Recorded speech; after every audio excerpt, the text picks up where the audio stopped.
when the Taliban aren't bashing or killing people or forcing women to dress in sacks and all that kind of stuff, it's actually, and this might surprise you or maybe impress you, the Taliban is actually thinking deeply about things like global warming. And it's now made an appeal to people in the US, an appeal in the left-wing Newsweek magazine, it picks its market well, to give the Taliban a chance, to reach out to it. Its head of the Taliban Cultural Commission, who knew there was such a thing, says, "We, the Taliban, believe the world has a unique opportunity of rapprochement and coming together to tackle the challenges not only facing us, but entire humanity. And these challenges ranging from world security and climate change need the collective efforts of all." Mark, will this pitch to the left work, that the Taliban may be butchers, but they're good butchers because they believe in global warming? Well, it may well work with the left. They've got a soft spot for the climate change brigade. But have we misjudged the Taliban, Andrew, that for decades we thought they were plotting jihad against the West, but maybe they've been in deep consultation with Matt Keane and Malcolm Turnbull and Adam Band about how to use all those rooftops in Kabul for solar panels and how to line their country with windmills out in their windy deserts. We might have misjudged these people, either that or they're having a big lend of us all. But maybe they're onto something. You know, the Taliban's policy is to lock half the population away indoors, the women, and that would lower emissions. And maybe they're learning from Victoria and New South Wales, where they've locked 100% of the population indoors and emissions have come down. It was such a crystal clear day in Sydney. From the outskirts in southwest Sydney, we had, from mountaintops, a beautiful view of the centre of Sydney and the Harbour Bridge that we haven't seen in decades. So locking people away does bring down the carbon emissions, but at a heavy cost in other respects, as we know. Yeah, Mark, you disappoint me because normally I think you're so sharp at discovering hidden agendas. What you don't seem to have realised, the Taliban might be onto something. This is part of the jihad, like China has realised, you know, make the West really scared of global warming, cut their emissions, get relatively weaker.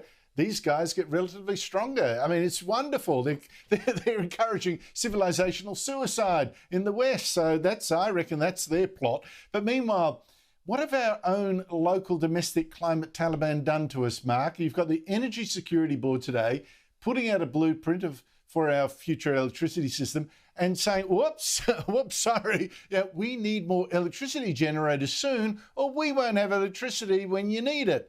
But Federal Energy Minister Angus Taylor actually points out today, our problem is that investment in new dispatchable generation, power that works when the sun doesn't shine or the wind doesn't blow, has been almost non-existent. No new dispatchable generator built in New South Wales in the last 12 years, or in Victoria in the last 8. Mark, we are in strife. Well, we are indeed, and there's a recognition of this, that they're actually going to pay the otherwise despised coal-fired power stations, despised by the lefties, pay them to keep the lights on. So it's a recognition you do need reliable, dispatchable power, and it can't come from intermittent solar and wind power. But otherwise, the Energy Security Board, which is a very woke left-wing organisation, it's not very reassuring where they're wanting to head us in the really long term, because they say, hydropower. Well, that doesn't make a lot of sense in the flattest, driest continent on Earth. They're saying battery technology, unproven, and in Victoria a big fire, and wind and solar, which of course can't keep the lights on 24/7. So it's not that reassuring, and you'd have to think that in New South Wales, I mentioned Matt Keane and maybe his consultations with the Taliban. Well, New South Wales, under Liberal, National, Labor and the Greens, has passed legislation, not just the proposal, not just some sort of windy, woolly idea of 100% renewables, legislation to go 100% renewable and close down the coal-fired power stations as quickly as possible. So there's Matt Keane and Gladys Berejiklian doing that in New South Wales. Now, 12 months later, the Energy Security Board says, well, hang on, those things you want to close down, maybe you've got to pay them to stay open to keep the lights on.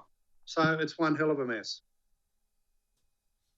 Mark, when will people figure out that if our enemies and the Taliban and China, if they're urging us to get serious on global warming, maybe they think there's something in it that might harm us. I don't know. Well, they need their entertainment, you know, for our enemies. This is more entertaining. They're sitting back laughing their heads. So this is more entertaining than Laurel and Hardy and keystone crops. They can't believe the mess that we've got ourselves in, and must. I've always say there's a little unit there in Beijing every day where they get the newest reports about economic self-harm in Australia, and they sort of look at each other as, how crazy are those people down there? But that's where our leadership is taken. Even better for them. Even better for them, Mark. They're selling us the rope. They actually sell us the solar panels. Oh, yes, they do. Yeah. And the windmills. Win-win. And the windmills. They've got windmill companies here to get them approved and then send them on, and they bring the windmills out from China. No, they can't lose.